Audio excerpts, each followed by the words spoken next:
آج سے ہزاروں سال قبل اس روئے زمین پر جہاں نمرود، شداد، بخت نصر اور فرعون جیسے متکبر، ظالم اور عیش پسند بادشاہوں نے حکومت کی، وہیں اللہ کے کچھ نیک بندے ایسے تھے جنہیں اللہ نے زمین پر حکومت دی اور انہوں نے اللہ کی اطاعت کرتے ہوئے بے مثال حکومت چلائی اور لوگوں کو اللہ سے قریب کیا،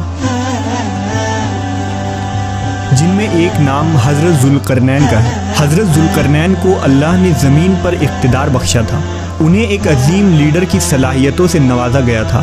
زمانہ قدیم میں ذوالقرنین نامی اس بادشاہ نے ایک مضبوط اور طاقتور سلطنت قائم کی تھی۔ وہ اللہ کے نیک اور صالح بندے ہونے کے ساتھ ساتھ فاتح اور فوج کے سپہ سالار بھی تھے۔ حضرت ذوالقرنین بادشاہ ہونے کے باوجود توحید اور آخرت کے قائل تھے۔ ایک روایت کے مطابق ذوالقرنین کا نام سکندر تھا اور یہ حضرت خضر علیہ السلام کے خالہ زاد بھائی تھے۔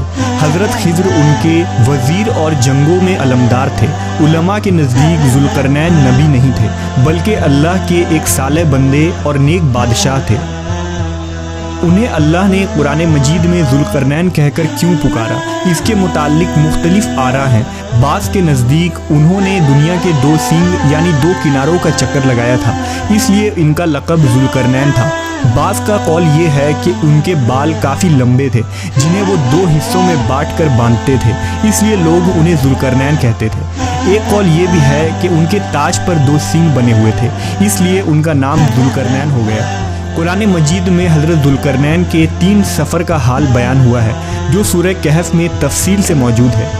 یہ سفر نہایت ہی عجیب اور عبرت خیز تھا۔ حضرت ذوالقرنین نے پرانی کتابوں میں پڑھا تھا کہ سام بن نوح کی اولاد میں سے ایک شخص آب حیات کے چشمہ سے پانی پی لے گا تو اس کو کبھی موت نہ آئے گی، اس لیے حضرت ذوالقرنین نے مغرب کا سفر کیا۔ آپ کے ساتھ حضرت خضر علیہ السلام بھی تھے۔ وہ آب حیات کے چشمے تک پہنچ گئے اور اس کا پانی پی لیا، مگر حضرت ذوالقرنین کے مقدر میں یہ پانی پینا نہیں تھا، وہ محروم رہ گئے۔ اس سفر میں آپ مغرب کی جانب روانہ ہوئے۔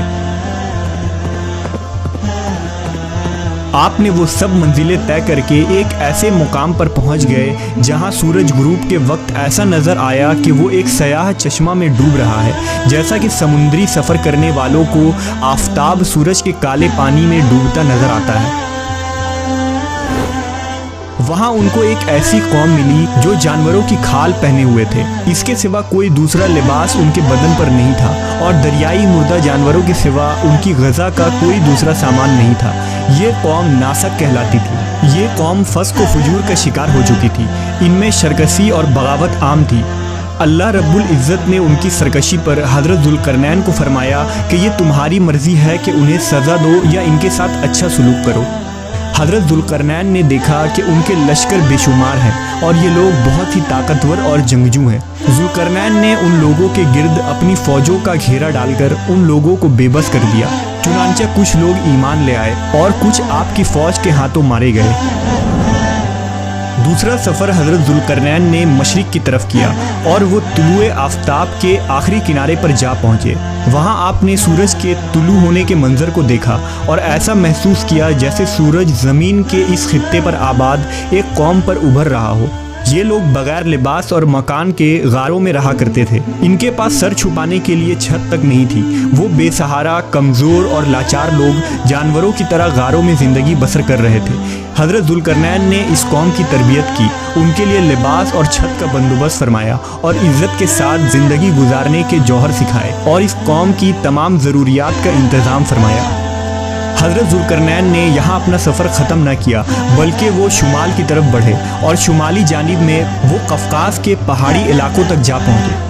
وہاں انہیں ایک قوم ملی۔ ان لوگوں نے حضرت ذوالقرنین کے حسن سلوک سے متاثر ہو کر یہ التجا کی کہ پہاڑ کے اس جانب ایک قوم آباد ہے جو یاجوج ماجوج کہلاتی ہے۔ یاجوج ماجوج حملہ کر کے ہر وقت انہیں پریشان کرتے رہتے ہیں۔ اگر ممکن ہو تو ان کے 2 گھاٹیوں کے درمیان جو درے ہیں انہیں بانٹ دیجیے اور اس سلسلہ میں جو لاگت آئے وہ ہم دینے کو تیار ہیں۔